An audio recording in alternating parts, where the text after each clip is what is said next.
اسلام امن اور سلامتی کی علامت۔ اعوذ باللہ من الشیطان الرجیم، بسم اللہ الرحمن الرحیم۔ السلام علیکم۔ جیسا کہ آپ جانتے ہیں کہ رمضان المبارک کا بابرکت مہینہ اپنے اختتام کو پہنچ رہا ہے۔ اس کا آخری عشرہ جاری ہے اور آپ صلی اللہ علیہ وآلہ وسلم کے فرمان کے مطابق آخری عشرے کی طاق راتوں میں سے ایک رات کو لیلۃ القدر کہا گیا۔ لیلۃ القدر وہ رات ہے کہ جس رات کی عبادت کا ثواب 1000 سال کے برابر ہے۔ تو آج کی ویڈیو میں ہم لیلۃ القدر کے فضائل اور اس کی اہمیت کے بارے میں بات کریں گے۔ رمضان المبارک کے آخری عشرے کی طاق راتوں میں سے کوئی ایک رات شب قدر ہے۔ اس رات کو پروردگار عالم نے انسان پر اپنی بے شمار نعمتوں میں سے ایک عظیم نعمت قرار دیتے ہوئے تلاش کرنے کا حکم دیا۔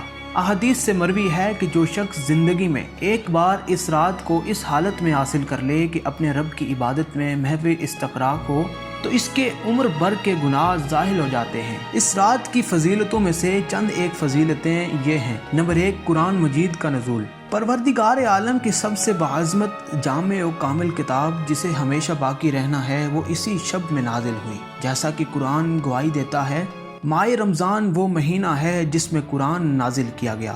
لیکن رمضان کی کس شب میں قرآن نازل ہوا، اس کا بیان دوسری آیت میں ہے۔ بے شک ہم نے قرآن کو بابرکت رات میں نازل فرمایا۔ اور سورۃ القدر میں اس بابرکت رات کو اس طرح بیان کیا گیا، بے شک ہم نے اس قرآن کو شب قدر میں نازل کیا۔ لہٰذا یہ کہنا بالکل بجا ہے کہ قرآن کے نزول نے بھی اس شب کی عظمت میں اضافہ کیا ہے۔ نمبر 2، تقدیر کا معین کرنا۔ اس شب کو لیلۃ القدر کہنے کی وجہ کے بارے میں مختلف اقوال پائے جاتے ہیں۔ ان میں سے ایک یہ ہے کہ یہ رات بابرکت و بعظمت ہے۔ لیلۃ العظمہ اور قرآن مجید میں لفظ قدر عظمت و منزلت کے لیے استعمال ہوا ہے، جیسا کہ آیت میں ہے، انہوں نے اللہ کی عظمت کو اس طرح نہ پہچانا جس طرح پہچاننا چاہیے۔ اللہ تعالیٰ نے انسان کو اپنی تقدیر بنانے یا بگاڑنے کا اختیار خود انسان کے ہاتھ میں دیا ہے۔ وہ سعادت کی زندگی حاصل کرنا چاہے گا، اسے مل جائے گی۔ وہ شقاوت کی زندگی چاہے گا، اسے حاصل ہو جائے گی۔ اللہ تعالیٰ سورہ یونس میں فرماتا ہے،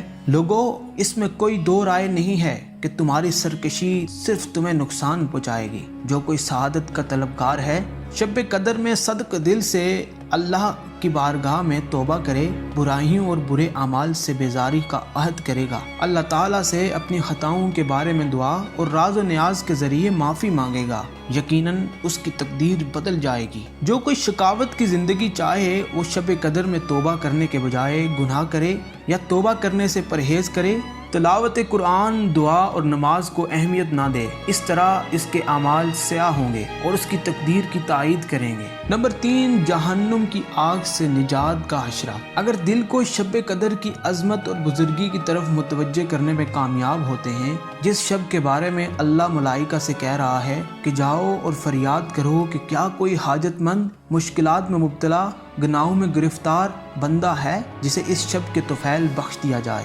اگر اس نقطے کی طرف توجہ کرنے میں کامیاب ہوتے ہیں کہ یہ رات ایک عمر بھر کی مخلصانہ عمل سے افضل ہے۔ نمبر 4، گناہوں کی بخشش۔ شب قدر کی ایک خصوصیت یہ بھی ہے کہ اس شب میں گناہ گاروں کی بخشش ہوتی ہے، لہٰذا کوششیں کریں کہ اس عظیم شب کے فیض سے محروم نہ رہیں۔ بائے ہو ایسے شخص پر جو اس رات میں بھی مغفرت اور رحمت الہی سے محروم رہ جائے۔ جیسا کہ رسول اکرم کا ارشاد گرامی ہے، جو شخص شب قدر کو درک کرے اور اس کے گناہ نہ بخشے جائیں، اسے خداوند عالم اپنی رحمت سے دور کر دیتا ہے۔ اللہ تعالی ہم سب کو شب قدر کی قدر کرنے کی توفیق عطا فرمائے۔